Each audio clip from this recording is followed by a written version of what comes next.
no Alerta Geral.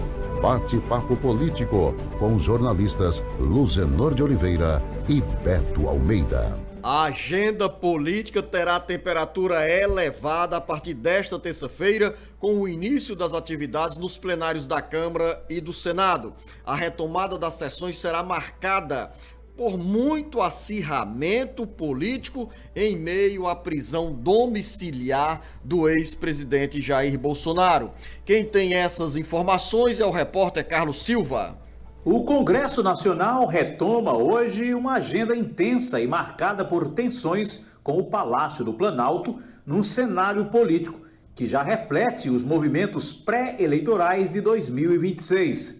Deputados e senadores voltam aos trabalhos sob o impacto da prisão domiciliar do ex-presidente Jair Bolsonaro, fato que eleva a temperatura dos debates e acirra os ânimos entre governo e oposição.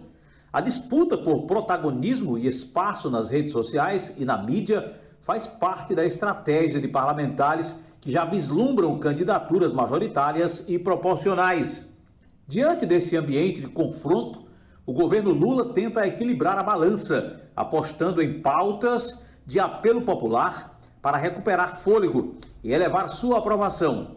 Entre as iniciativas em destaque estão a proposta de isenção do imposto de renda para quem recebe até R$ 5.000, a medida provisória que institui a tarifa social da energia elétrica voltada às famílias de baixa renda e a PEC da Segurança Pública, que visa unificar polícias e ampliar a presença do Estado em áreas críticas. O desafio, porém, será aprovar essas medidas em um Congresso cada vez mais fragmentado e em ebulição eleitoral. Com redação do Ceará agora, Carlos Silva. Antes da entrada do jornalista Beto Almeida, eu chamo a Raquel Tavares, que tem informação sobre o conflito econômico Brasil-Estados Unidos, com reflexos diretos na pauta política do Congresso Nacional e também na economia do Ceará. Nesse cenário todo, tem acirramento e ruído na base parlamentar de apoio ao governo do presidente Lula, porque o União Brasil e o Progressistas, por meio da chamada Federação União Progressista, soltou uma nota com críticas ao governo federal e, mais uma vez, ameaça de desembarque da base parlamentar do Palácio do Planalto. Com detalhes, Raquel Tavares. O tarifácio norte-americano está cada vez mais contaminado pelo debate pré-eleitoral e começa a mexer na base política do governo do presidente Lula, com repercussão na agenda do Ceará. A União Progressista, a federação formada pela União Brasil e o Progressista, rebateu em nota nesta segunda-feira a fala feita na véspera pelo presidente Luiz Inácio Lula da Silva no encontro do PT em Brasília. As duas legendas possuem cargos no primeiro escalão da gestão petista e mantêm uma relação hostil com o governo. O clima é de rompimento com possível saída de filiados às duas siglas de cargos do primeiro escalão da administração petista.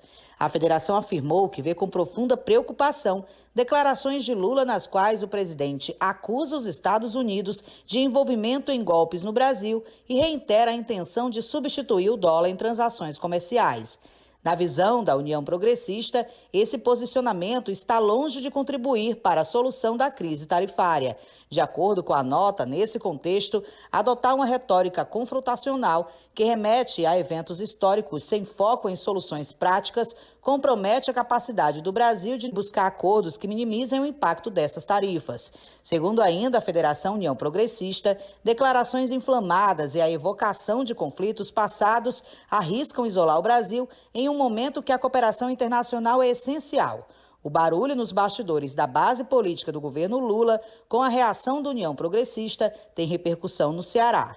Com redação do Ceará agora, Raquel Tavares. Jornalista Beto Almeida, essas informações trazidas pelo Carlos Silva e pela Raquel Tavares dão a dimensão do que será o segundo semestre de atividades legislativas na Câmara Federal e no Senado. São pautas que interessam diretamente ao governo federal, como o avanço no projeto que trata sobre a isenção do imposto de renda para quem ganha até R$ 5.000 de salários por mês, além da PEC da Segurança Pública e de outros projetos que o governo federal tem interesse que andem com mais pressa, independente desse acirramento político e pré-eleitoral. Mas pelo cenário, Beto Almeida, parece ser inevitável a contaminação dessa agenda política e legislativa pelo cenário de 2026, também pelo contexto do tarifaço norte-americano e ainda mais pela prisão domiciliar do ex-presidente Jair Bolsonaro. Um segundo semestre que promete muita turbulência e acirramento. Jornalista Beto Almeida. Beto Almeida, a análise política com credibilidade e isenção. Bom dia, Luzenor, novamente a você, bom dia aos nossos ouvintes. Bota turbulência nisso, Luzenor. A gente já acompanhou, desde essa decisão, dessa prisão domiciliar do ministro Alexandre de Moraes, a corrida de parlamentares a Brasília. Não apenas agora pela retomada das atividades, que já iniciou oficialmente hoje, terça-feira, mas muito mais até para saber exatamente a repercussão, como isso vai ter nessas articulações políticas agora dentro da base aliada do governo do presidente Lula. Quando eu falo base aliada, lógico, estou incluindo aí os partidos que são integrantes do Centrão, Luzenor, e que estão, por enquanto, dentro dessa base aliada. Como você já afirmou aí, nós temos hoje a Federação União Brasil, já tudo certo para o dia 19 de agosto, mas já ameaçando desembarcar desse apoio, ou pelo menos dessa participação dentro do governo do presidente Lula, ameaçando inclusive expulsar quem quiser permanecer com cargos federais do atual governo. Isso mostra claramente o quanto esse clima de disputa política, de olho aí no cenário eleitoral de 2026, já está contaminado, Luzenor. Mas o segundo recado, jornalista Beto Almeida, do União Brasil, em menos de uma semana. Há poucos dias, o presidente da Executiva Nacional do União Brasil, o Antônio Rueda, disse claramente que quem permanecer no governo federal vai ser expulso do partido. E agora, esse novo capítulo com a nota agora conjunta do União Brasil com o Progressistas, que formam os dois partidos, uma federação União Progressista, como recado direto que não vai permanecer esse bloco partidário na base de apoio ao governo federal. E é com essas ameaças que o governo tenta aí, Beto, avançar nessas pautas propositivas de interesse administrativo com reflexo na vida eleitoral do governo federal.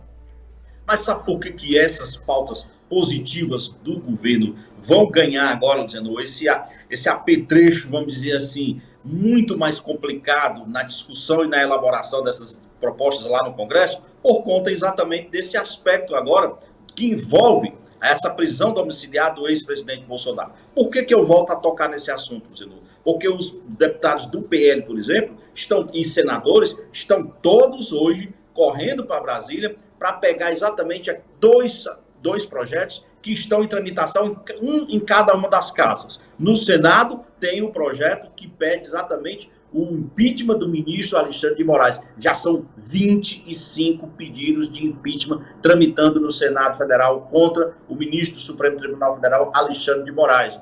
E tem também mais. Tem o da Câmara dos Deputados, que pede exatamente a anistia dos envolvidos nos atos do 8 de janeiro, que é exatamente uma anistia que se tenta dar ao ex-presidente Bolsonaro. E aí você pode perguntar o seguinte, daí em diante isso quer dizer o quê? Não, isso dificilmente vai acontecer no Senado Federal. O Alcolumbre, que é o presidente do Senado, não deverá colocar em votação essa proposta de impeachment de um ministro do Supremo. Mas isso vai tensionar a casa, isso vai dificultar, a discussão e a análise de matérias que, de fato, são propostas positivas e que interessam para a população. É um debate que, infelizmente, vai ficar prejudicado. A mesma coisa na Câmara dos Deputados também vai ficar prejudicado em função disso. A pressão vai ser grande sobre o presidente Hugo Mota. Inclusive, também resvalando para aquela questão, inclusive, da formação da comissão mista que vai avaliar os atos, por exemplo, de irregularidades praticadas no INSS e que acabou prejudicando muitos aposentados. Então, somando tudo isso, você imagina o seguinte, nós vamos ter um semestre de muito barulho, de muita discussão, mas eu acredito de resultados ainda pouco factíveis para o que importa, para o que nós brasileiros importamos, porque esse debate vai estar contaminado exatamente pelo debate político. E tem um detalhe aí nessa história todinha, Luzenor. A gente fica perguntando o seguinte, O ministro Alexandre de Moraes ficou encalacrado nessa discussão. Não sei se você vai puxar esse assunto mais adiante, mas o fato é, o ministro, na realidade, ficou numa situação que era o seguinte: se ele não tomasse alguma medida contra o ex-presidente Bolsonaro, porque ele descumpriu todas as medidas cautelares, isso é óbvio, e ninguém aqui questiona isso, quando ele esteve domingo participando indiretamente lá dos atos de Copacabana, quando o filho dele, o Flávio, o senador Flávio Bolsonaro, colocou o celular para ele participar, ali foi um claro flagrante as medidas restritivas impostas pelo ministro Alexandre de Moraes. De onde se conclui o seguinte: hoje, o que Bolsonaro mais quer, Luciano, na realidade é isso, é se transformar hoje numa espécie de Marte, de vítima. Ele está sendo vitimizado. Então, ele, na realidade, está conseguindo esse discurso que está sendo dado de bandeja pelo Alexandre de Moraes. Jornalista Beto Almeida, e nesse contexto, como eu imagino, dentro desse pensamento que você expõe, tudo foi pensado e planejado.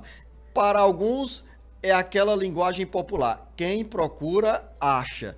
O ex-presidente Jair Bolsonaro procurou e achou a prisão domiciliar.